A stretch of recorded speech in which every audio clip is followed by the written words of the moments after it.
எல்லாருக்கும் வணக்கங்க. இன்னைக்கு என்ன வீடியோ பார்க்க போறோம்னா அதிர்ச்சம் மாரியாத்தா மாவு மிச்சம் ஆயிப்போச்சா, அதை ஏன் வேஸ்ட் பண்ணுவானு இப்படிக்கே மாவை இப்படி நல்லா உதிர்த்து விட்டு பால் சுட வச்சு ஆற வச்சு எடுத்துக்கணும்.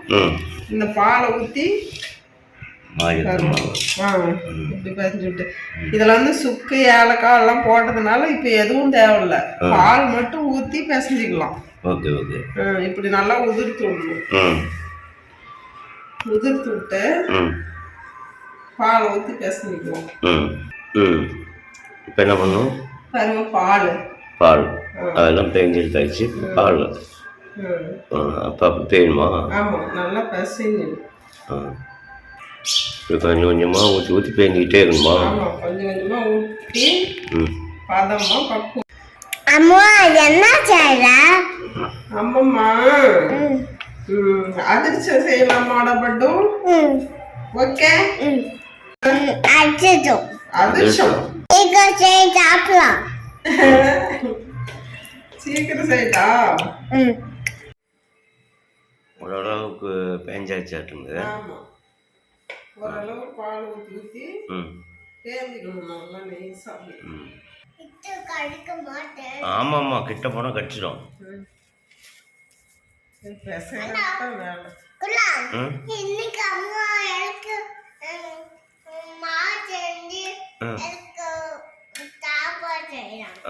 ஸ்வீட் செய்கிறாங்க.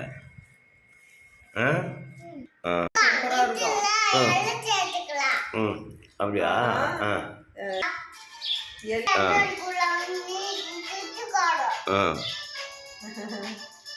இப்ப இதுல வந்து எள்ளு வறுத்து சேர்த்துக்கலாம், சூப்பரா இருக்கும் அதிர்ச்சத்துக்கு. ஆனா இப்ப பண்டிகை போடுறதுனால எள்ளு வறுத்து சேர்த்த முடியாது, எள்ளு வறுக்க கூடாது. ரெடி ஆயிடுச்சா? ரெடி ஆயிடுச்சு. இனிமேல அதிர்ச்சி போட வேண்டியதான். இந்த பக்குவத்துல எடுக்கணும் மாவு, இந்த பக்குவத்துல பேஞ்சு வைக்கணும், அப்பதான் சூப்பரா இருக்கும்.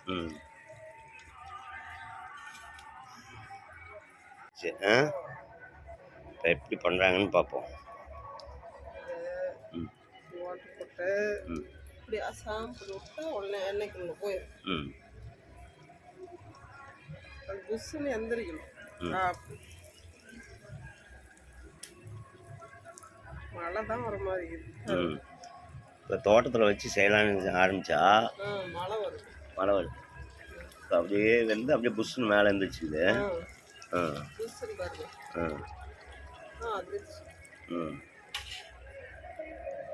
எப்படி பாருங்க, தோட்டத்தில் உக்காந்துட்டு இது வந்து என்னென்னா, நம்ம மாரியம்மன் பண்டிகையில் மாவு அடித்தோம் இல்லையா, அதில் மீதி ஆயிடுச்சு அவ்வளோ மாவு. அதை வந்து அடுத்து அதுக்கு என்ன பண்ணுறது, அப்படியே விட்ட கெட்டு போயிடும். அதனால் அதை வந்து அதிர்ஷ்டமாக போட்டுக்கலாம் இப்படி தோட்டத்தில்.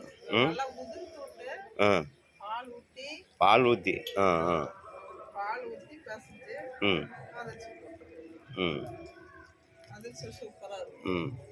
தோட்டத்தில் உட்காந்து நீட்டாக போட்டுட்டு இருக்குது.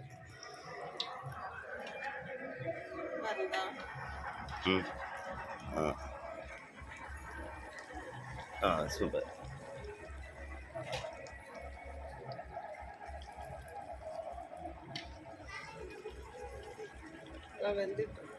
அனல் அனல் தான் பயங்கரமாக இருக்குப்பா. அனல்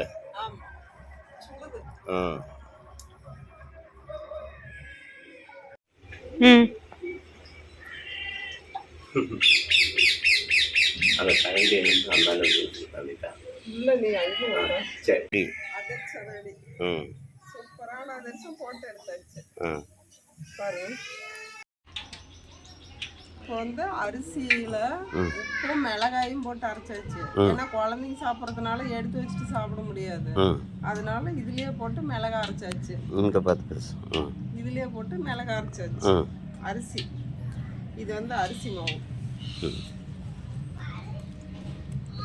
1/4 கிலோ மாவுக்கு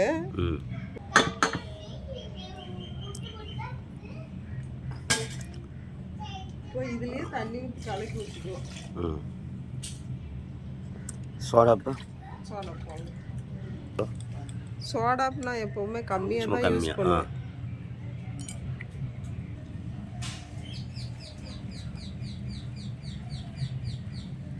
குழந்தைங்களுக்கு கொடுக்கறதுனால அந்த அரிசியிலேயே ம் உப்பு மிளகாயும் போட்டு அரைச்சிக்கிட்டா வெங்காயம் கருவேப்பிலை மட்டும் போட்டு சுட்டுக்கலாம் போண்டா. ம் சூப்பராக இருக்கும். ம்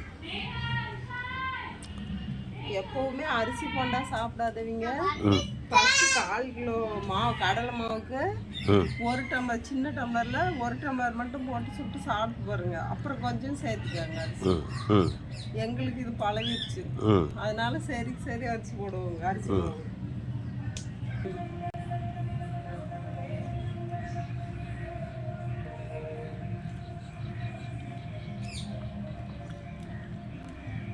ஆ ம்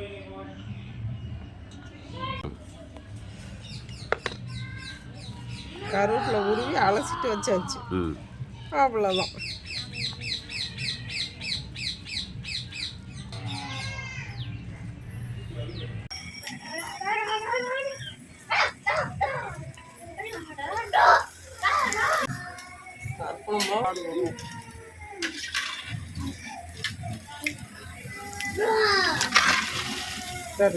சூப்பராக இருக்கும். நாங்கள் வந்து எண்ணெயிலுக்காக போடுறதுனால தண்ணி சோடாப்பு எல்லாம் கம்மியாக போடுவோம். ம் நீங்கள் இன்னும் ஒரு சிட்டி சோடாப்பு ம் தண்ணி 1/4 டம்ளர் சேர்த்து ஊற்றிட்டா பொஸ்ஸுன்னு எதிர்க்கும். ம்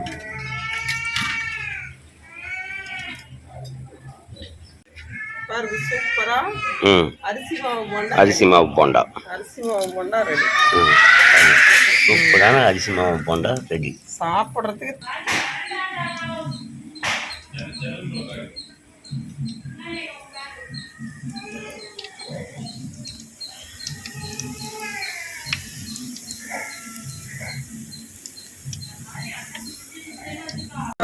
சூப்பரான அரிசி மாவு போண்டா.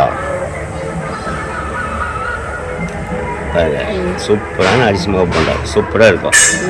ம் ஓகே. ஆ ஆ பாய்.